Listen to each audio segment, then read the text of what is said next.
Just recently, the first 3 episodes of Dandadan were released in theaters entitled First Encounter, and it was an incredible ride. This is before the show comes out on Netflix, right? I read there are 12 episodes, I think, for the first season, so 3 episodes is like a quarter of it. Good enough for a small arc. Yeah, and they definitely established the world of the show and key characters right away. So just to recap, the show is about 2 high schoolers, a girl named Momo who believes in ghosts, and a boy named Ken who believes in aliens. Momo meets Ken after she gets rejected by an ex-boyfriend, and they end up challenging each other to visit locations where ghosts and aliens have appeared because neither believes what the other believes. Chaos breaks out when they discover that both aliens and ghosts occur, and we see Momo and Ken teaming up, helped by Momo's grandma, Seiko. Who is smoking hot, by the way. I mean, her character design makes her look like someone in her 20s, except that she has this crazy gray hair.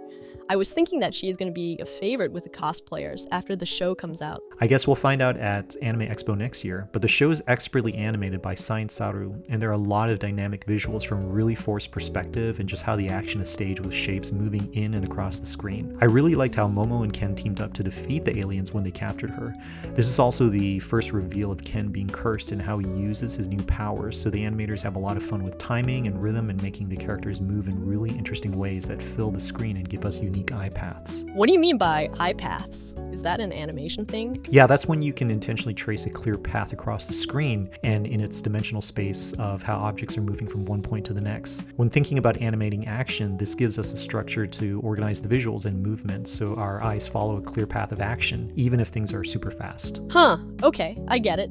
But this show also touches on a lot of occult and supernatural stuff, which makes me think about why are so many people fascinated with these things? It's understandable. I think deep down inside, we think about seeing the visible and physical world around us, and there's just this inherent notion that there must be more to this. Whether it's curiosity or a sense of longing, this feeling is at the root of a lot of our stories. Even the hero's journey, the protagonist goes from a familiar world to one that is unknown. But for supernatural stuff, I think we want to believe that there are bigger and more magnificent things out there that are greater than us. We may not have an organized thought or belief system around it right away, but that desire to know the unknown is there. It's kind of scary, to be honest. I mean, these questions take us into wondering what's out there in the universe, and sometimes I don't know where to start.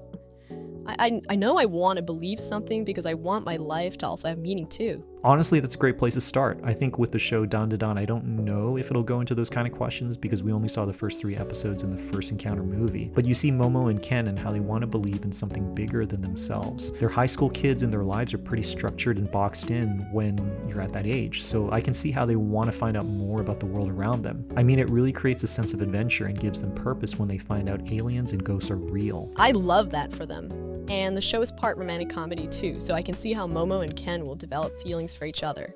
But with this philosophical stuff we talked about earlier, why do you think we're so fascinated by it? Well, I believe we get to this place in life where all that we thought we wanted to get in life can turn out to be unsatisfying to our soul. We can get the career, the marriage, the family, the big home, whatever it is, and something seems to still be missing. When you get everything you wanted and realize that there's still an emptiness in your soul, that's the loneliest place to be. That's so crazy the way life is. I hope for Momo and Ken that they truly find out what fills their souls. We'll have to wait and see when more episodes come out. I don't know if the show really goes in that direction, but these are cool things to think about at a bigger scale. Maybe I should start writing a philosophy book after talking about all of this. If you do, I'll definitely support it.